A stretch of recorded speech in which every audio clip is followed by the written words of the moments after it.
আমাদের শহীদ উসমান হাদি ভাই, এই শহীদ উসমান হাদি ভাইকে নির্মমভাবে গুলি করে হত্যা করা হয়েছে শাহবাগ মোড়ে।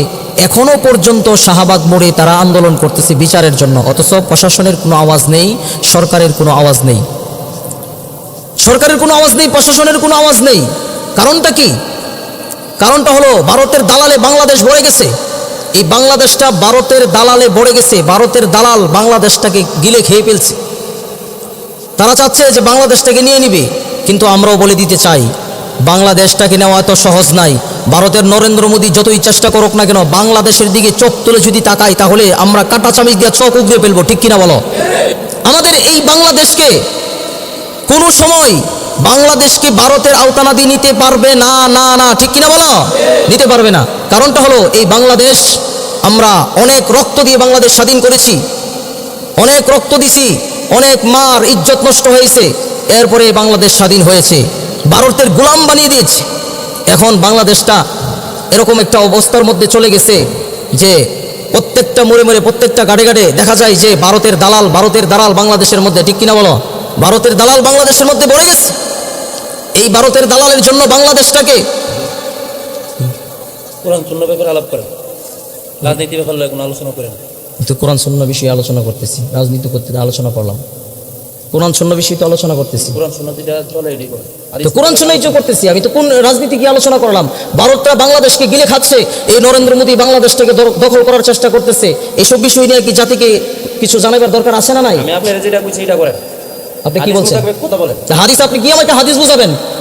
18 বছর পড়াশোনা করে আসছি কি আপনার মতো জাহেল মূর্খের কাছ থেকে আমি হাদিস শিখার জন্য নাকি? আপনি আমাকে কি শিক্ষা দিবেন? আপনি আমাকে কি শিক্ষা দিবেন? হ্যাঁ, কোরআন সম্পর্কে আপনি কি শিক্ষা দিবেন? পড়াশোনা কি এমনি করছি? কিসের জন্য এসব মানুষকে এখানে সভাপতির আসনে কিসের জন্য বসান? তারা আলেমদেরকে আয়সা ভুল ধরে 18 বছর পর্যন্ত আমরা এই পড়াশোনা করে আসছি, এসব মানুষ ভুল ধরার জন্য নাকি?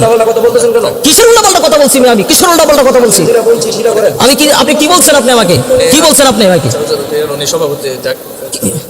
কিসের সভাপতি? উনি কিসের সভাপতি? উনি আমার সাথে খারাপ ব্যবহার করতেছে। উনি হাদিস মোতাবেক যেটা আছে সেটাই আপনি আমাকে হাদিস বুঝাবেন? আপনি আমাকে আপনি হাদিস বুঝাবেন? কিসের হাদিস আপনি আমাকে বুঝাবেন? কিসের নেতা আপনি হয়েছেন? কিসের নেতা হয়েছেন আপনি? কিসের হাদিস আমাকে আপনি বুঝাবেন? আমাকে হাদিস বুঝাতে আসছে? 18 বছর লেখাপড়া করছি, অজ্ঞ মূর্খের দরের কাছ থেকে আমাদের শিক্ষা করার জন্য নাকি আমরা প্রত্যেকটা মাহফিলে, ওয়াজ মাহফিলে এরকম ভাবে কিছু নেতা নামের পাতি নেতা এসে আমাদেরকে বাধা দেয়, আলেমদেরকে ভুল ধরে। তারা সাহস কত বড়!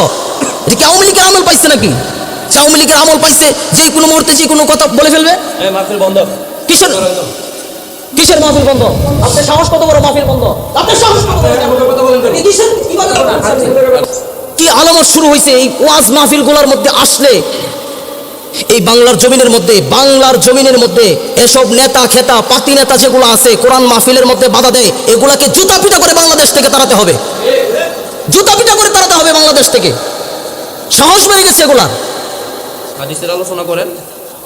আবারও বলতেছে দেশের বিরুদ্ধে দেশের বিরুদ্ধে কোন কথা বলতে কথা বলছি, হাদিসের বিরুদ্ধে, হাদিসের আলোচনা করছি না এখানে। দেশের বিরুদ্ধে কি বললাম আমি? দেশের বিরুদ্ধে কি বলছি?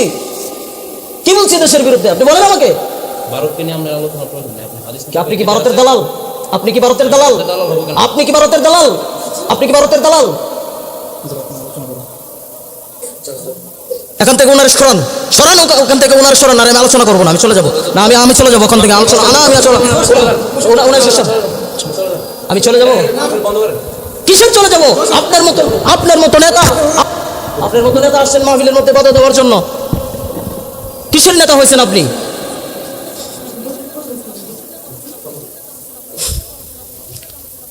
এসব নেতাকে মাহফিলে আর কোনো সময় দাওয়াত দিবেন না। এই নেতাগুলো আসে মসজিদ মাদ্রাসার এই দ্বীনি প্রতিষ্ঠানগুলো নষ্ট করার জন্য আসে, আলেমদেরকে ভুল ধরার জন্য। তারা কি জানে?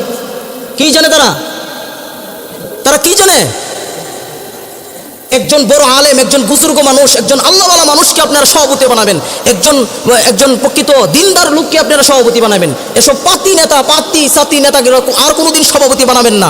এসব যদি কোনোদিন সভাপতি বানান তাহলে আমাদেরকে দাওয়াত দিবেন না।